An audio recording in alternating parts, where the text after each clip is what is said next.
Hello বন্ধুরা, তোমরা সবাই কেমন আছো? আজ আমি আরেকটা নতুন রেসিপি নিয়ে চলে এসেছি। আজ আমি তৈরি করে দেখাবো ইলিশ মাছের মাথা দিয়ে লাল শাক বেগুন ভাজি। এখানে আমি কয়েকটা কচি কচি বেগুন নিয়েছি। আর লাল শাকটাকে ভালো করে কেটে ধুয়ে পরিষ্কার করে নিয়েছি। এবার ইলিশ মাছের মাথায় পরিমাণ মতো লবণ দিয়ে নিচ্ছি, পরিমাণ মতো হলুদ দিয়ে নিচ্ছি। এবার কিছু সময় এভাবে লবণ হলুদ দিয়ে মেখে রেখে দেবো। এবার কড়াইয়ে পরিমাণ মতো সরিষার তেল দিয়ে নিলাম। তেলটা গরম হওয়া পর্যন্ত অপেক্ষা করছি।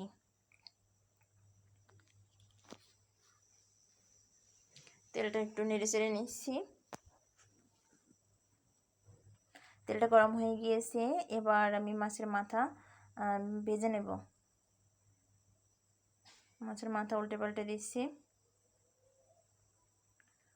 মাথাটা আমি প্রায় 70-80% ভেজে নেব। আমার ইলিশ মাছের মাথাটা দেখো ভাজা হয়ে গিয়েছে। এবার নামিয়ে নিচ্ছি।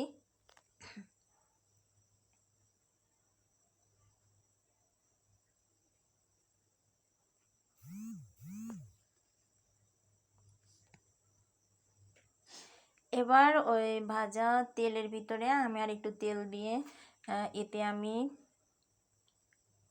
রাঁধুনি ফোড়ন দিয়েছি আর 4টা ফালি করে রাখা কাঁচামরিচ দিয়ে নিলাম।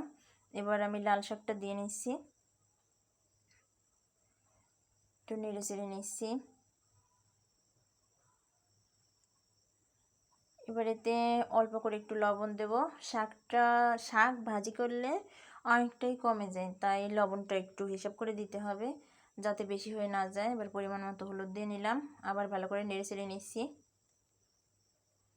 এবার আমি এতে কেটে রাখা বেগুনটা দিয়ে নিলাম। ছোট ছোট করে আমি বেগুনটা কেটে নিয়েছিলাম। লাল শাকের সাথে বেগুনটা ভালো করে নেড়ে চেড়ে নিচ্ছি।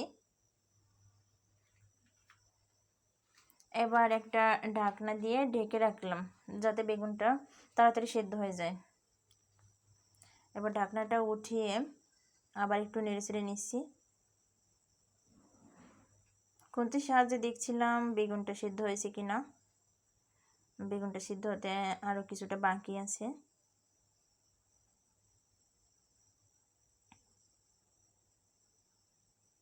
এবার আবার ঢাকনা দিয়ে ঢেকে রাখছি।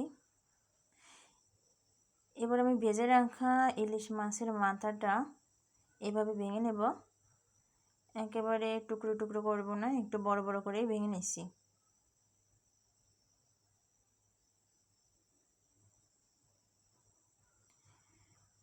ইলিশ মাছের মাথা বা ইলিশ মাছ দিয়ে যাই রান্না করা হোক না কেন অনেকটাই সুস্বাদু হয়।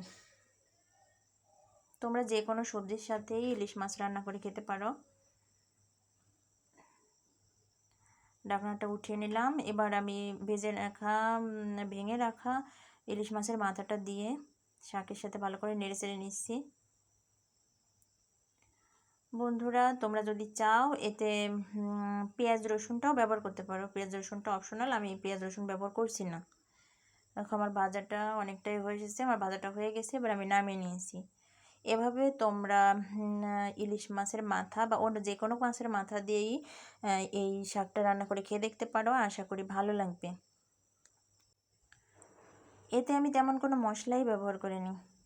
দেখো বন্ধুরা কত সুন্দর একটা কালার এসেছে।